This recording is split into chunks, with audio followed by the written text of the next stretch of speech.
Assalamualaikum warahmatullahi wabarakatuh. Selamat Waalaikumsalam. siang menjelang sore. Salam sejahtera bagi kita semuanya. Halo, apa kabar sahabat-sahabat semuanya, warga Kutai Kartanegara? Hari ini kita dari DPRD Kabupaten Kutai Kartanegara akan melakukan podcast DPRD Kukar Menyapa. Kali ini kita kehadiran tamu yang sangat penting, yang sangat spesial dari eh, Kutai Kartanegara. Tentu tidak asing lagi, beliau adalah Sekda Kabupaten Kutai Kartanegara. Assalamualaikum Pak Sekda. Waalaikumsalam Apa warahmatullahi kabarnya? wabarakatuh. Alhamdulillah baik, sehat. Ya, tentu dalam kesempatan-kesempatan seperti ini masyarakat Kutai Kartanegara ingin banyak mendengar langsung dari eh, pemangku kebijakan, pemangku kepentingan-kepentingan terhadap APBD kita. Oke. Yang kita ketahui bahwa APBD Kutai Kartanegara di tahun 2023 ini cukup luar biasa. Iya. Ya, yang waktu disahkan di Murni saja sudah 7,2 triliun. Artinya kalau kita menelisik ke belakang lagi, ini adalah APBD tertinggi kurun waktu semenjak kepemimpinan Bapak Edi Maaf saya koreksi, Darmansyah. bukan 7,2, 7,78 kita di 7,78 luar ya. biasa. Kita berikan aplaus dulu. Ya.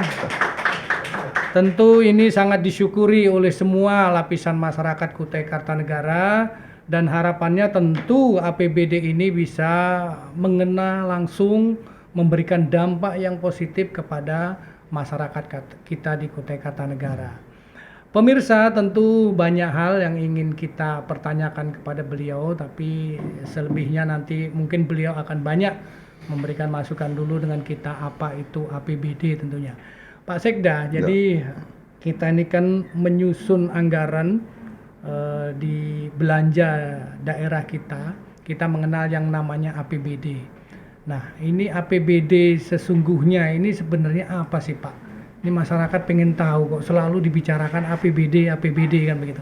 Silakan Pak Sekda. Ya, makasih pemirsa dan Pak Alif Turyadi, Wakil Ketua DPRD yang sama-sama kita hormati. Pertama-tama saya ucapkan terima kasih dan penghargaan atas dilibatkannya saya pada kegiatan podcast DPRD Menyapa ini. Baik pemirsa dan Pak Alif yang sama-sama kita hormati, APBD itu sebenarnya adalah akronim atau singkatan dari Anggaran Pendapatan dan Belanja Daerah, yang artinya adalah bahwa sebuah daerah dalam melaksanakan kegiatan pembangunannya itu harus punya frame, harus punya acuan, harus punya sesuatu yang dipedomani untuk bisa memastikan bahwa kegiatan di daerah itu apakah mungkin bisa dilaksanakan atau tidak. Jadi APBD itu menggambarkan struktur pendapatan dan belanja yang ada di sebuah daerah. Ya, jadi lebih pada kerangka untuk menjelaskan seperti apa sebuah daerah itu akan dibangun. Begitu. Intinya seperti itulah. Kalau kita dalam rumah tangga mungkin ya apakah sebuah rumah tangga itu punya perencanaan keuangan untuk belanja kebutuhan dapur, belanja kebutuhan rutin, kemudian sumber pendapatannya dari mana, ya seperti itulah. Secara gamblang, intinya APBD itu menggambarkan dari sisi pendapatan dan dari sisi belanja atau pengeluaran. Baik Pak Sekda, tentu APBD ini juga untuk memperolehnya kan melalui mekanisme. Betul. Nah, apakah perjuangan itu perlu dilakukankah atau seperti apa sehingga APBD kita kok bisa tiba-tiba tinggi? Kan tidak seperti durian jatuh dengan sendirinya kan begitu ya Pak Sekda ya. Ya. Tentu ini ada peran serta pemerintah daerah yang gigih untuk memperjuangkan hasil-hasil di DPR di kabupaten ini. Ya. APBD itu sebenarnya strukturnya ada terdiri dari pendapatan, kemudian belanja dan pembiayaan. Ya. Kalau yang namanya pendapatan itu sumbernya macam-macam Pak Alif, bisa dari PAD, bisa juga dari dana bagi hasil migas, bisa dari juga pendapatan lain yang sah, entah itu bagi usaha, entah itu dari sisa pendapatan dari DAG, dari BanQ dan lain sebagainya. Jadi itu semua sumber pendapatan. Sedangkan pembiayaannya itu bisa berasal dari PLUD atau kegiatan yang sudah direncanakan oleh pemerintah pusat. Nah, di KUKA sendiri kita memang bersyukur bahwa di antara penyebab kenapa APBD kita tinggi itu lebih disebabkan karena memang potensi sumber daya alam kita yang besar.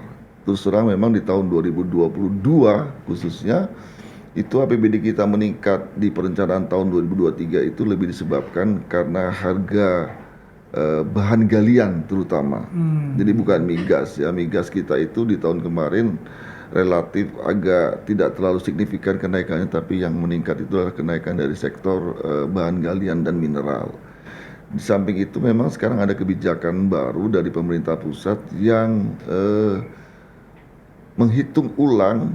Jadi kalau kita itu sementara ini hanya biasanya mendapatkan fee dari besaran hasil produksi yang dibuat atau yang dilaksanakan oleh pengusaha baik di bidang pertambangan batubara dan migas.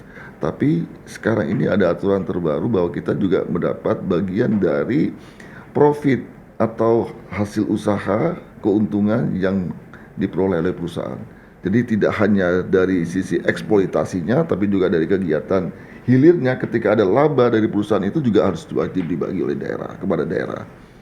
Jadi kita sekarang mendapat bagian yang cukup besar, alhamdulillah di tahun ini, dan itu menjadi komponen juga penambah dari besar APBD.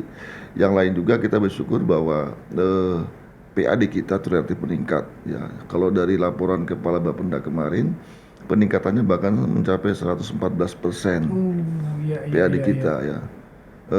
Kita proyeksikan tahun 2023 ini nanti angkanya menyentuh sampai 800 miliar. Kalau tahun kemarin itu baru 600 miliar. Ya. Mungkin saya kira juga di situ ada kontribusi sektor, kontribusi dari teman-teman DPRD juga yang memastikan bahwa ketika kita menganggarkan untuk kegiatan OPD yang bersifat produktif itu disetujui, saya kira seperti itu. Alhamdulillah. Jadi pemirsa, ternyata dari pendapatan memang untuk 2023 ini mengalami peningkatan. Berikan aplaus kepada beliau ini tentunya atas kerjasama semua pihak sehingga ada peningkatan sampai 114% pendapatan asli daerah. Nah, bincang-bincang terkait pendapatan, terkait dengan dana bagi hasil yang sudah kita peroleh sekian banyak, tentu rencana belanja, rencana kegiatan-kegiatan yang dilakukan oleh eksekutif tentu harus lebih transparan lagi, Pak Sekda. Masyarakat tentu ingin tahu ini seberapa besar optimalisasinya terhadap pertumbuhan ekonomi dan dampak terhadap masyarakat kita. Silakan Pak Sekda. Jadi yang kita selalu perhitungkan dari setiap penganggaran itu adalah seperti apa tingkat pertumbuhan yang mungkin dihasilkan dari pembiayaan yang kita keluarkan. Kita bersyukur bahwa selama ini meskipun tidak terlalu signifikan kenaikannya dibanding daerah-daerah lain di luar Jawa maksud saya, di daerah Jawa maksud saya, itu di KUKA kita relatif sudah bisa membantu menjadikan setiap item kegiatan pembangunan itu menumbuhkan investasi baru. Ya, meskipun tidak terlalu signifikan, saya ulangi, karena memang luasnya wilayah kita itu menyebabkan tidak seluruh investasi pembangunan kita itu menimbulkan investor baru. Ya, karena kita lebih juga fokus pada pencapaian visi misi kabupaten di satu sisi. Di sisi lain sebenarnya yang kita upayakan itu semestinya setiap rupiah yang kita belanjakan itu ada memberikan kontribusi kepada pihak lain khususnya investor untuk bisa masuk wilayah kita. Tapi kita akui bahwa itu belum begitu optimal. Sehingga kalaupun sekarang tingkat pertumbuhan investasi di KUKA itu tinggi, itu lebih kepada karena mereka berusaha untuk memenuhi kebutuhan infrastruktur yang diperlukan melalui investasi mereka sendiri. Contoh misalnya ketika ada investasi baru di satu wilayah, katakanlah seperti di Tabang kemarin, itu yang besar itu, mereka untuk kegiatan eksplorasi dan produksi serta pemasaran, mereka harus bangun jalan sendiri karena memang tidak mungkin bisa dibangunkan oleh pemerintah dalam waktu yang cepat gitu. Kemudian lintas wilayah namanya gitu, bangun itu antar Kukar dengan Kutim dengan Kubar itu lintas wilayah, Iya. nggak mungkin, itu agak perlu waktu yang lama. Betul. Sehingga investor sendiri yang bangun jalan itu. Contoh aja Pak Ali. Tapi secara keseluruhan yang kita upayakan terhadap kegiatan investasi itu adalah mendukung mereka merasa nyaman di Kukar. Iya, Ya, itu iklimnya ya. Iklim Iklim yang usaha mereka positif. itu kita jamin, kita pastikan tidak terganggu oleh masyarakat kita. Dan kita bersyukur sampai saat ini kita bisa menjaga kondusivitas untuk itu. Baik, terima kasih Pak Sekda. Pemirsa, demikian ini tadi terkait dengan dana perolehan Kabupaten Kutai Kartanegara yang cukup signifikan, dan Pak Sekda sudah menjelaskan terkait bagaimana cara memperolehnya, banyak elemen-elemennya di dalamnya, termasuk juga pendapatan asli daerahnya. Nah, terakhir Pak Sekda, Ya. tentu kami ini ingin mendengar juga bagaimana kerjasama eksekutif dengan legislatif dalam mengelola keuangan daerah ini. Jangan sampai keuangan daerah ini seolah-olah nanti dari masyarakat ini hanya untuk tanda kutip bancaan ya namanya ya, bancaan. Tentu ini harus disampaikan kepada pemirsa, masyarakat Kutai Kartanegara. Setelah kita memperoleh, tentu ini akan kita maksimalkan, kita optimalisasikan agar penyerapan ini betul-betul mengena kepada masyarakat. Silakan Pak Sekda. Ya, pertama-tama saya sih atas nama Ketua Tim Anggaran Pemerintah Daerah TAPD ya, Betul. ucapan terima kasih dari eksekutif lah katakanlah mewakili unsur TAPD, karena hubungan kita selama ini sangat baik dan harmonis Pak Alif. Itu diantaranya dibuktikan bahwa beberapa perencanaan penganggaran kita itu sudah on the track, tepat waktu, bahkan bisa melebihi waktu dari kabupaten kota lain. Itu tidak mungkin terjadi kalau kita tidak harmonis, tidak saling memahami bahwa perencanaan penganggaran itu sesuatu yang sangat kita butuhkan ketepatan waktunya. Itu yang pertama. Yang kedua, yang saya juga berterima kasih bahwa semua kegiatan pembangunan yang direncanakan oleh pemerintah daerah itu terkomunikasi. Kita di beberapa forum, baik melalui kegiatan di Banggar atau mulai kegiatan-kegiatan di di komisi-komisi, selalu didiskusikan gitu. Sehingga ketika sudah di kegiatan yang bersifat paripurna sudah tidak ada lagi yang seperti masa lalu yang saya pernah tahu ya, misalnya ada yang interupsi, ada yang ramai interupsi, bahkan sampai terjadi kegiatan-kegiatan yang mestinya sudah ditetapkan APBD akhirnya molor, tidak jadi atau batal dan sebagainya. Itu yang kedua. Yang ketiga yang saya bersyukur juga bahwa komunikasi kita khususnya dari unsur kami yang ada di Sekretaris Dewan lebih bagus dibanding masa lalu, sehingga semua program-program pokok pikiran khususnya itu sudah bisa kita identifikasi dan bisa kita diskusikan gitu. Saya bersyukur dalam catatan saya memang setiap tahun selalu berkurang jumlah kegiatan-kegiatan yang sampai tidak terrealisir Pak Alif. Ya, karena mungkin ada kesalahan perencanaan, misalnya karena kegiatan yang harus diserahkan kepada masyarakat mestinya harus memenuhi kaidah-kaidah tertentu. Sekarang relatif sudah sangat berkurang itu, yang sampai tidak terrealisir. Sehingga menurut saya ini sesuatu yang mudah-mudahan bisa kita tingkatkan lagi ke depan, sehingga mudah-mudahan tidak lagi sampai tidak yang terrealisir. Dan yang terakhir menurut saya kami juga berterima kasih bahwa kegiatan-kegiatan pokok-pokok pikiran ataupun juga kegiatan yang diusulkan dari DPRD itu selaras dengan apa yang termaktub dalam dokumen RPJMD kita. Ya, artinya bahwa kita saling menguatkan, karena kan sebenarnya RPJM ini hasil produk bersama antara eksekutif legislatif gitu. Iya, betul sekali. Kalau sampai tidak bisa tercapai, ya dosa kita sama-sama gitu. Baik. Oke, itu penyerapannya kalau boleh tahu berapa persen sudah Pak? Kalau anggaran murni 2023 yang sebesar 7,78 triliun sampai sekarang itu untuk realisasi keuangannya sudah kurang lebih 41,sekian%. Tapi artinya capaian ini kalau sampai dengan Desember itu on the track ya? Sebenarnya kalau dilihat dari tren dibanding tahun sebelumnya, Pak Alif itu justru lebih tinggi. Lebih tinggi.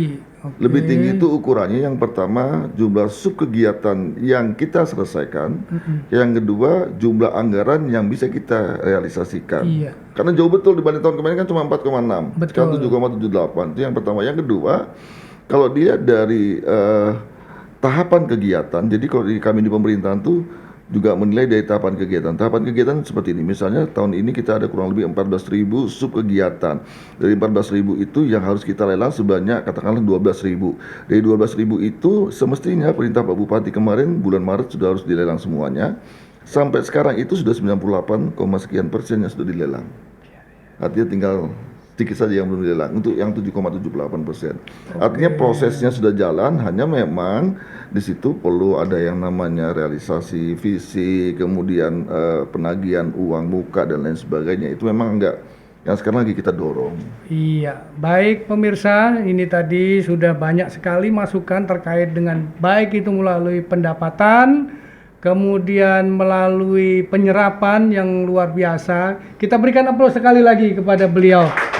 Pak Sunggono, terima kasih Pak Sekda Siap. yang sudah banyak sekali memberikan masukan terhadap kami. Oke. Tentu masyarakat Kutai Kartanegara juga mendapatkan informasi ini. Jadi Amin. jangan sampai nanti bahasa yang sudah kita sampaikan tadi hanya untuk pesta-pesta, bancaan-bancaan saja. Itu Iya, tidak iya. terjadi di Kutai Kartanegara. Insya Allah, Sekali insya lagi saya memberikan apresiasi kepada Pak Sunggono, kepada beserta jajarannya Siap. yang sudah bekerja siang dan malam tentunya sehingga untuk menyerap anggaran yang sekian triliun 78. 7,78 triliun tepatnya ini betul-betul masuk dalam wilayah apa yang kita katakan mensejahterakan masyarakat Kutai Amin, Kartanegara. insya Allah. Amin. Demikian yang bisa kami bincang-bincangkan pada siang hari ini. Mudah-mudahan apa yang pertemuan pada hari ini memberikan manfaat bagi kita semuanya. Amin. Dari saya,